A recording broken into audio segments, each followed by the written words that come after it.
Hello everyone, welcome back to my channel study with Radha. Guys, आज की इस video में हम डिस्कस करेंगे एमकॉम थर्ड सेमेस्टर के पेपर ह्यूमन रिसोर्स मैनेजमेंट के कुछ इंपॉर्टेंट क्वेश्चंस को। फर्स्ट क्वेश्चन है हमारा, ह्यूमन रिसोर्स मैनेजमेंट एम्फेसाइज मानव संसाधन प्रबंध पर जोर देता है। तो मानव संसाधन प्रबंध जो है वो डेवलपमेंट ऑफ पीपल यानी कि लोगों के विकास पे जोर देता है। ठीक है, तो ऑप्शन ए हमारा करेक्ट हो जाएगा, development of people. Next question है हमारा, human resource management is amalgam of मानव संसाधन प्रबंध का मिश्रण है। तो मानव संसाधन प्रबंध जो है यानी कि ह्यूमन रिसोर्स मैनेजमेंट जो है वो organisational behaviour, personal management and industrial relation, इन सब का मिश्रण होता है। ठीक है, तो ऑप्शन सी हमारा करेक्ट हो जाएगा। नेक्स्ट क्वेश्चन है हमारा, planning, organizing and controlling of procurement, development, compensation, integration of human resource to be in that objective of individual, organization and society are achieved given by. आयोजना, योजना एवं आधिपत्य का नियंत्रण, विकास, प्रतिपूर्ति, मानव संसाधन का एकीकरण, इस उद्देश्य के लिए व्यक्ति, संगठन एवं समाज के उद्देश्य की प्राप्ति किसके द्वारा की जाती है। तो ये फ्लिपो ने दिया था। ठीक है, तो फ्लिपो के द्वारा की जाती है। तो यहाँ पे ऑप्शन बी हमारा करेक्ट हो जाएगा, फ्लिपो। नेक्स्ट क्वेश्चन है हमारा, operating function of HRM include. HRM के ऑपरेटिंग फंक्शन में शामिल है यानी कि ह्यूमन रिसोर्स मैनेजमेंट के ऑपरेटिंग फंक्शन में कौन सा शामिल होता है। तो यहाँ पे procurement, development, compensation, motivation. Second कह रहा है हमारा मेंटेनेंस। सी है इंटीग्रेशन ऑफ इमर्जिंग ट्रेंड्स। ये सारे जो है वो एचआरएम के फंक्शन में ही शामिल होते हैं।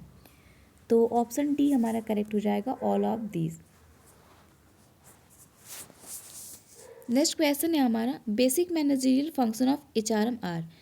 जो ह्यूमन रिसोर्स मैनेजमेंट होता है उसका बेसिक मैनेजरियल फंक्शन क्या होता है। तो ये होता है हमारा planning, organizing, directing and controlling. Okay, तो ऑप्शन सी हमारा करेक्ट हो जाएगा। प्लानिंग, ऑर्गेनाइजिंग, डायरेक्टिंग और कंट्रोलिंग जो होते हैं वो एचआरएम के बेसिक मैनेजरियल फंक्शन होते हैं। नेक्स्ट क्वेश्चन है हमारा, which of the following statement is are correct. Correct, निम्नलिखित में से कौन सा कथन सही है। तो हमको ये बताना है कि कौन सा स्टेटमेंट जो है वो करेक्ट है एचआरएम के रिगार्डिंग। तो ऑप्शन बी हमारा कह रहा है, under HRM employees is treated as resources.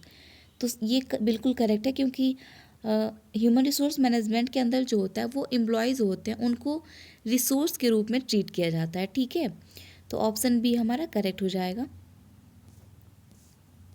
Next question है हमारा, following are the characteristics are HRM accept.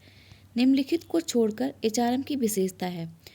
तो यहाँ पे हमको ये बताना है कि कौन सा ऐसा पॉइंट है जो एचआरएम की विशेषता नहीं है, बाकी उसको छोड़ के बाकी सारे एचआरएम की विशेषताएं हैं। ठीक है, तो यहाँ पे ऑप्शन डी हमारा करेक्ट हो जाएगा, जॉब ओरिएंटेड। ठीक है,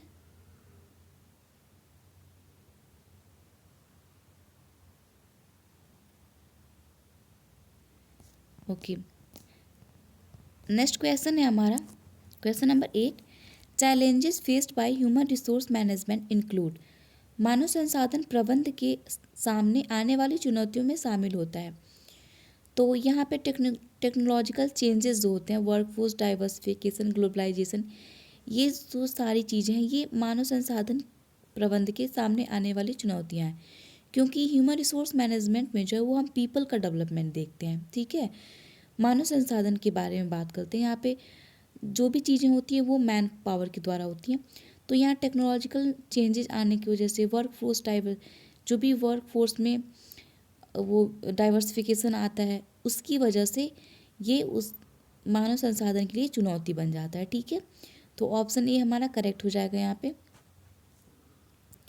नेक्स्ट क्वेश्चन है हमारा, the process of familiarising the new employ to the organisation rules and regulation is known as.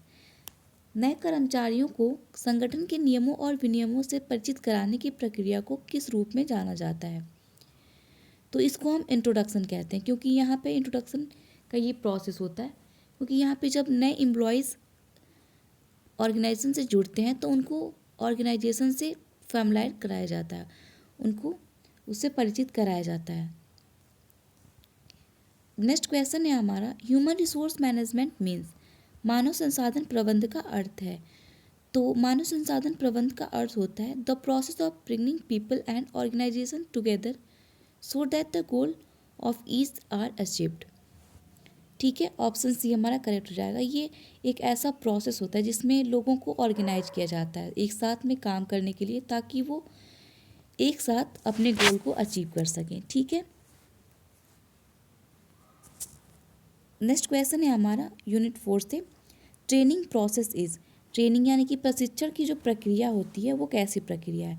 तो वो एक शॉर्ट टर्म प्रोसेस होता है। ठीक है, ट्रेनिंग जो होता है वो कुछ घंटों में, कुछ दिनों में, कुछ हफ्तों में और कुछ महीनों में ही कंप्लीट हो जाता है। ठीक है, मतलब एक शॉर्ट पीरियड के लिए ये होता है। ओके, नेक्स्ट क्वेश्चन है हमारा, OJT स्टैंड फॉर। तो OJT का मतलब होता है हमारा ऑन द जॉब ट्रेनिंग, यानी कि जॉब के दौरान ही ट्रेनिंग भी होती रहती है हमारी। नेक्स्ट क्वेश्चन है हमारा, on the job training includes, on the job training में इंक्लूड होती है। तो ऑन द जॉब ट्रेनिंग में कॉन्फ्रेंस जो होता है वो इंक्लूड होता है। ओके, नेक्स्ट क्वेश्चन है हमारा, in training in dot dot training a training centre is set up and actual job condition are duplication और सिमुलेटेड इन इट। प्रशिक्षण केंद्र की स्थापना की जाती है और इसमें वास्तविक एवं स्थितियों की नकल या अनुकरण किया जाता है। तो किसमें किया जाता है, तो हमारा किया जाता है वेस्टिबुल में। ठीक है, तो ऑप्शन डी हमारा करेक्ट हो जाएगा। नेक्स्ट क्वेश्चन है हमारा, dot dot is the process of imparting और इंक्रीजिंग नॉलेज और skill of an employee to do particular job. किसी विशेष कार्य को करने के लिए किसी कर्मचारी को ज्ञान या कौशल प्रदान करने को या बढ़ाने की प्रक्रिया है। तो वो हमारा ट्रेनिंग है। ट्रेनिंग के द्वारा ही हम किसी कर्मचारी की जॉब स्किल को, उसकी नॉलेज स्किल को इंक्रीज कर सकते हैं, उसको बढ़ा सकते हैं। ठीक है, किसी पर्टिकुलर जॉब के लिए अगर हमको किसी एम्प्लॉय को किसी पर्टिकुलर जॉब पे भेजना हो तो उस जॉब के बारे में उसको पहले से प्रशिक्षण दी जाती है, ट्रेनिंग दी जाती है, ताकि वो और स्किल्ड हो जाए उस पर्टिकुलर जॉब के लिए। ओके, तो यहाँ पे ऑप्शन ए हमारा करेक्ट हो जाएगा। नेक्स्ट क्वेश्चन है हमारा, method of training and development are, प्रशिक्षण और विकास के तरीके हैं। तो प्रशिक्षण और विकास के तरीके जो हैं वो ऑफ द जॉब भी है, यानी कि अभी जॉब से पहले भी हो सकती है, और ऑन द जॉब यानी कि ड्यूरिंग द जॉब, यानी कि जॉब करने के पीरियड के साथ साथ ट्रेनिंग भी होती रहती है। तो ये दोनों ही ट्रेनिंग के तरीके हो सकते हैं। तो यहाँ पे ऑप्शन सी हमारा करेक्ट हो जाएगा, both A and B. Next question है हमारा, dot dot is a device और situation that replicate job demand at the job site.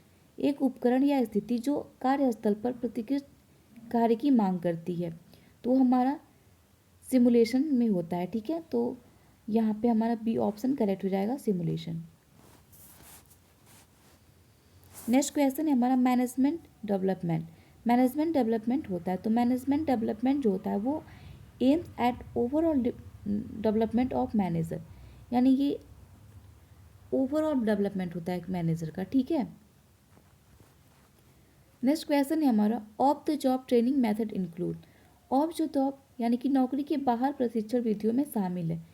During the job नहीं कह रहा है यहाँ पे ऑफ द जॉब कह रहा है, यानी कि नौकरी के बिना ही पहले प्रशिक्षण विधियों में कौन सी शामिल होती हैं। तो यहाँ पे vestibule training, syndicate training and sensitivity training, ये सारे ही शामिल होते हैं। तो यहाँ पे ऑप्शन डी हमारा करेक्ट हो जाएगा, all of the above. Next question है हमारा, simulation technique of the job method include. Of the job पद्धति में सिमुलेशन तकनीकी में शामिल होता है। तो हमारा रोल प्लेइंग भी होता है, in box get exercise, case study, management game, ये सारे ही होते हैं। तो यहाँ पे भी करेक्ट ऑप्शन होगा हमारा all of these. Next question है हमारा, worth of job is known by. किसी कार्य का सापेक्ष मूल्य किसके द्वारा जाना जाता है।